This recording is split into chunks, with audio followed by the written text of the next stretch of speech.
男嘉宾龙先生22岁，来自贵州个体；女嘉宾杨女士28岁，来自河北个体。来，有请两位，有请。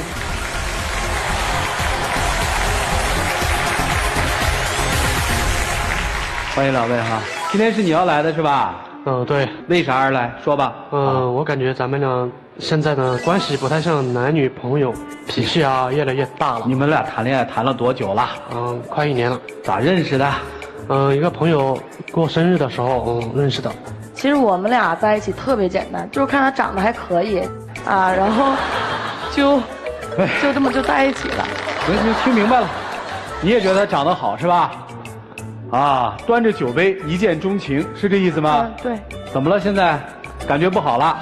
感觉平时跟他出去吃饭吧，就是平时我想搂着他牵着他走，他不愿意让我牵着，就不让你牵手。对。然后他怎么说呢？就说哎呀，你怎么老是喜欢黏着我呢？我不喜欢别人这样黏着我，因为呢我是他男朋友嘛，是吧？平时过马路呢就喜欢搂着他走，给他一些安全一点。然后咋回事儿？因为我这个人吧，他比较独立，而且我不喜欢黏别人，所以我也不喜欢别人黏我。我觉得那样的行为太幼稚了，恐怕别人不知道我是他女朋友似的。就不用宣示主权。对啊，是这意思吧？对。有一次去 KTV 唱歌是吧？我也挺想靠亲密一点，他就对着我说能不能离我远一点啊？脾气呢很凶的样子，我就感觉有点害怕，感觉我跟你说一遍你也不听啊。我这个人吧，就是有啥说啥，然后呢比较直截了当，表达的意思会比较清晰一点，就是我要干啥我会说得很明白。对，同时我不会磨叽别人。他呢就是表达不清晰，说话啰里吧嗦，然后呢还总问一些别人反感的问题，问不明白吧他还在那儿发闷气。他都问你什么问题让你觉得可烦了？就拿刚才我们两个在一起待着的时候，他想搂我，然后我就不想让他搂，他就说你为啥不让我搂？我说我不想。他说你为啥不想？我说我没有理由，我现在就是不想，我没有任何理由。他就在那里一个劲儿的会问你，你知道吧？就很烦人的。不是，那你烦人，你跟人分手吧。你烦人家你不跟人分手，这干嘛呢？我跟他说过1次分手了，在我朋友的生日。又是生日，这不是朋友多没办法这年头。就是去吃饭，然后我都跟他说了，让他少说话，尽量也别喝酒。他答应的很好但他不听我还没喝呢，他那一杯一口就干，那逮着酒就使劲往里灌呢。然后我朋友就在那儿就看不下去了，他就把我叫到厕所那儿，就跟我说，他说姐们儿他说你这男朋友不行一点面都不给你留，然后搁那儿说话又不会说话，我觉得你俩就不太合适就搁那儿说一些七七八八有的没的。就说啥呀？说啥我已经记不住了。然后我对象就过来就问我叫你少喝酒，你喝那么多，而且你还不搂着我，还不叫我宝贝。不是不喜欢别人黏着你吗？干嘛让人黏着你啊？那个时候我想被人黏。就是他没有眼力见儿，就是我越不想干啥的时候，他越要干啥，就那种。明白了，之后呢？哎呦，你别之后了，你还不赶紧跑啊，兄弟！你没听明白你的功能是什么吗？这个太清楚了。小明，妈妈回来啦，拖鞋，咔咔咔咔咔。小明，走，妈妈不开心。可能是有点。是老对你这样吗？是老教导你吗，兄弟？平时老教导我，老教导你。你啥都不会，你可不让人教吗？你要是啥都会的话，我还用跟你说吗？平时跟他说话吧，他觉得我跟他说不上话，沟通能力太差了。但是他说话的时候呢，态度比较大，让我心里很难受，没有在乎我的心情嘛，生气。他都做了些什么事儿让你特生气？除了腻乎这件事儿不说了，还有别的吗？就是有一次吧，去我姐姐家，我教孩子问他，成绩好不好？平时在学校，怎么样啊？然后我女朋友就说，你怎么那么磨叽啊？问孩子一些有的没的，在我姐面前，她说话的态度也是一样。然后我姐看着我们两个一直吵，心里那时候特别不是滋味。主持人是因为就是说我在这里跟孩子沟通，然后孩子有一些小毛病的时候，我就是说去引导这个孩子，这孩子正听我话呢，挺好的，他搁那三言两语的没事了叭叭搁那说两句，一会儿了的你不写作业了我就不带你出去玩去，你怎么地了的，就总是有点威胁孩子的那种感觉。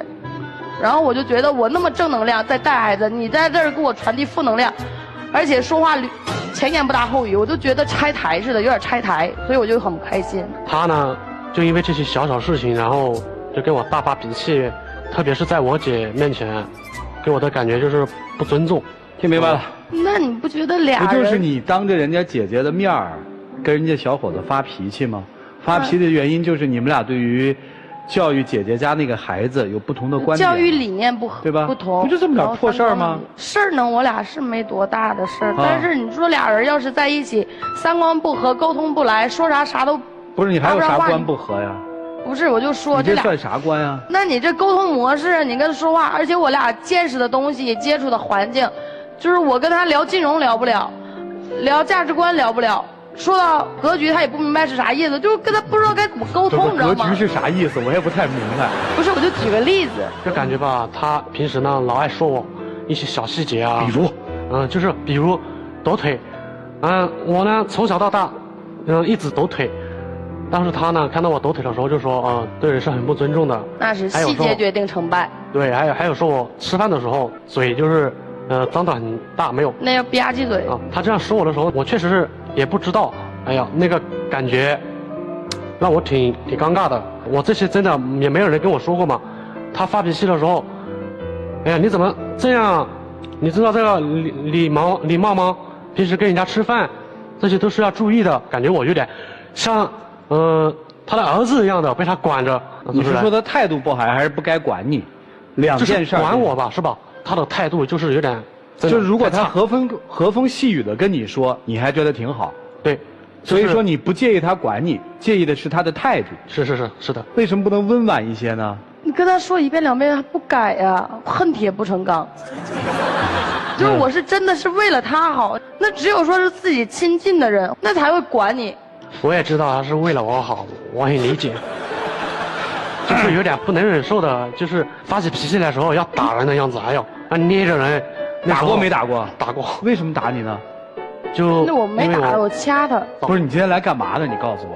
就是吧，以后希望我们两个矛盾就是希望能小一点，说话的时候，希望能互相理解一点。不是，你希望他理解你什么？就是有一次，他早上打电话说要来我家找我，我就说我家这里现在有一个老乡，他也没问我是男的女的，他就误会我的意思了，可能就是，以为我家有一个女的，他不方便来我家，然后他就发脾气。你说平时他那么黏着我，这回我就是说突然一次我主动要求去见他，他应该会很开心，这一般人都会觉得他会很开心吧？那也不一定。对，那也不一定。老把人晾在那儿，那人家肯定不高兴啊。对，就算他不开心吧，然后他那天我说去找他，他就不同意，他说不方便，然后说老乡还是2个人住，你结合在一起，你说能不让我误会吗？再说了，我如果不在意你，你还总说我不是你女朋友，把你当什么？我要不在意你，我能吃这个醋吗？我能生这个气吗？那个时候吧，我特别想跟你解释，但是你非不听。对，解释等于掩饰，掩饰等于事实。我又没有看到，我怎么知道是真是假呢？是啊，主任，那个我已经把那个视频发给他了，是吧？也让他看了。他都间隔多长时间了都？他不愿意让我，他也不愿意看，也不愿意听我解释。然后后来还把我电话挂了，把我微信拉黑，连一个解释机会都没给我。对，你间隔多长时间了？我今天跟你这么说，我过了1天，我过第2天，我再给你发个小视频。那人该走都走了，该上班都上班了，那啥事儿都对不对？那能一样吗？那中间间隔了多长时间你也不看看不想想？然后还有一次呢，他发微信给我，叫我早上接他出去玩，到了他的面前，我把他加了床垫了，就是有点做乱了，他就说我屁股是不是长疮了？我说长钉子，我没说那个字啊，我是很斯文的。我感觉他就是因为一些小的事情很爱发脾气，然后我感觉他老爱玩手机听歌，我感觉跟他都没有说话的时间。不知道跟你说啥呀，大哥呀！我要是能知道跟你说啥，咱俩有共同语言，我也不至于听歌了。你说你唱歌好听，你唱给我听也行啊，你又不会。听懂了。还有就是他不尊重我，太自以为是了，然后做任何事情都不会问我意见的，想干啥就干啥，就是那种。对，我听到现在他也没想干啥就干啥，他想干啥就干啥的事儿，你举一个例子给我们听。就例如吃火锅啊，因为我这个人吧，是有些东西是吃了会过敏的，还有就是说我不吃荤呐这样子，但他呢就认为我想吃什么了就夹给我，他都没有去问我，然后我不吃还不好意思，吃了我还不得劲儿，所以我好烦。行，那所以他还是你男朋友吗？是啊，我要他不是我男朋友，我就不会跟他来到这里了，我就不会跟他参加咱们的这个节目，我就不会那么强烈渴望的去解决问题的。哦，那你们俩的问题是出在哪儿呢？我就不知道我应不应该跟他走下去，然后走下去的话，我们两个之间的这个差距需要怎么样的一个，就是说去平衡，然后我需要怎么样的一个方式去跟他能有一个好的交流，然后规避这些问题，希望给他一些好的建议，希望他能吸取，然后对他有个帮助而已，是这样子。这个各位老师，帮助而已啊，我们也没有什么能力去改变一个人和一对情侣的关系。好了，接下来我们一起进入新氧美容 APP 丘比特问卷。你对这段感情在场的，我相信每一位都能看得出来，我们都谈不上尊重，就是轻视。他在你这儿就是一个备胎，呼之则来，挥之则去。你一直说你的原则、你的标准等等等等，你知道你说的这种的特像咱们玩一个游戏，就猜拳，然后不说输了赢了的标准，到猜完了以后说，哎，输了的怎么样，赢了怎么样，以我的标准为标准。就是在事前不说好标准，事后做诸葛亮。然后其次呢，总是用一种看不起他的状态在对他说所有的话，包括一说到你们两个人之间的矛盾的时候，你能非常轻易地笑出声。我就在想，这段感情当中到底是一种什么样的状态，能让你今天在台上展现出来是这样的一面。我刚才一直在琢磨一个问题，就是你为什么不跟他分手的一个原因。我想来想去，可能是不是因为其他的男人受不了你的脾气，而且其他男人你根本无法掌控，所以就留这样一个备胎在身边。我再一次强调，你可以不喜欢，但不可以不尊重人，好吧？好，谢谢。谢谢莎娜老可以，师。谢谢。来，曲总，男生，我问你个问题啊，好，你有没有想过跟他分开？非常生气的时候，确实有想过分手。我教你一招啊，怎么能治他？好，你跟他说分手，你不去见他，你不在乎他，他就怕这个，他表现对你的强势或者是忽冷忽热，那就说明他自己内心是不自信的。你们是姐弟恋，对吧？你比他大，对，本身你做这个选择你是有一定的顾虑的，所以在这会儿呢，你就会出现说为什么忽冷忽热，一会儿对他好，一会儿对他不好，其实你是很纠结矛盾的。你想证明给所有的周边的朋友看，我选择虽然他比我小，但是他喜欢我，他听我的，而且他很优秀。你是希望他优秀的，但你希望他优秀的骨子里并不是为他好，你是在为自己好，在证明我的选择是对的。但真正你看中这个男孩是什么呢？你看中他的在乎你，离不开你。但一旦你发现他有离开的迹象，你会暴怒，就如同说你不方便去那一天。那一天觉得一定是天都塌了，为什么连他都对我说出这样的话？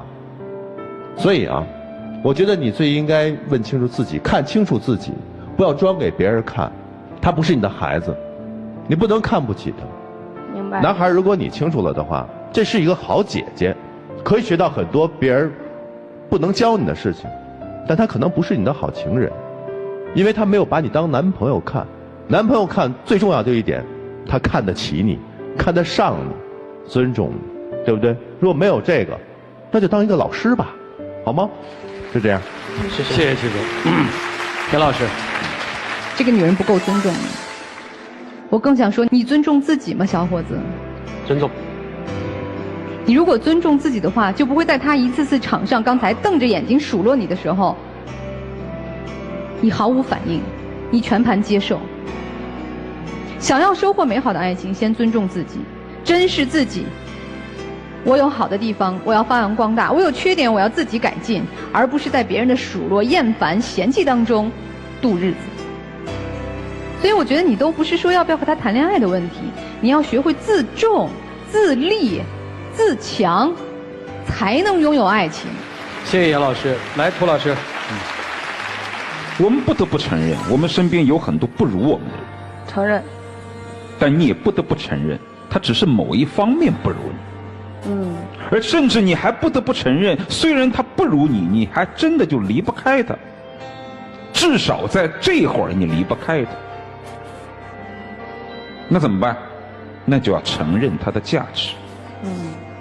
他虽然不如你，但是他有他的价值，你要尊重这份价值。比如说他的价值在于什么？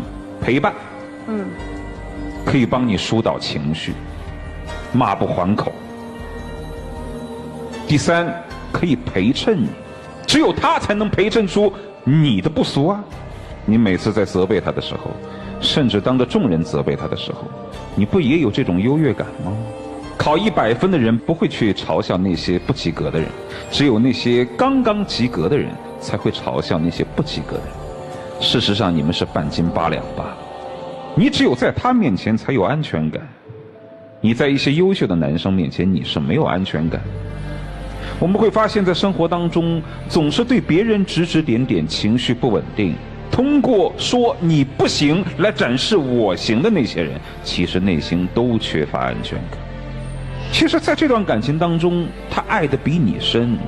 你要真的爱一个男人的话，你要真的说我恨铁不成钢，我要教导他，我不介意那些刀子嘴豆腐心的人。但所有刀子嘴豆腐心的人，其实心里都是不忍心去责备的。你哪有不忍心？但是真正那些母亲骂儿子，姐姐骂弟弟的，一边说一边潸然泪下，一边说一边心里不忍，你有不忍吗？所以不要打着我为你好，我疼爱你，我教导你，我是让你在我面前没面子，在众人面前有面子的幌子，来掩饰自己的虚荣和自卑。好，谢谢涂老师。好，又乐了。平时也是喜欢多笑一笑，所以说没别的意思。其实我只想对你说，我生活在一个什么坐标里，我就在这个坐标里，我努力向上，但是我既不轻视自己，也不轻视别人，努力向上。如果我在的生活坐标连基本的温饱，连基本的社会融入和大的环境都解决不了，我不去奢求更多的东西，认清自己吧。接下来一起进入那几天喝古方红糖真情60秒。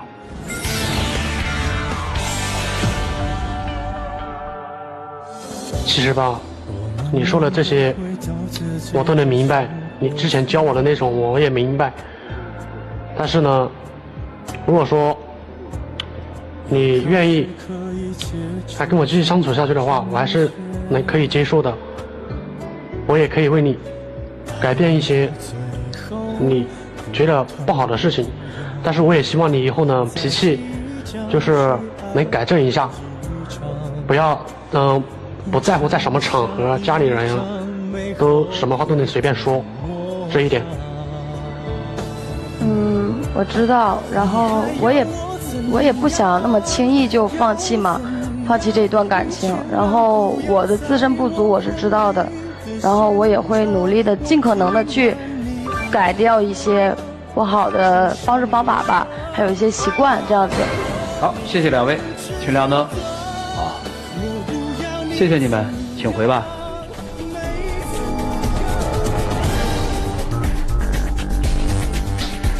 来，请关门。好了，来看看这一对自己的选择吧，请开门。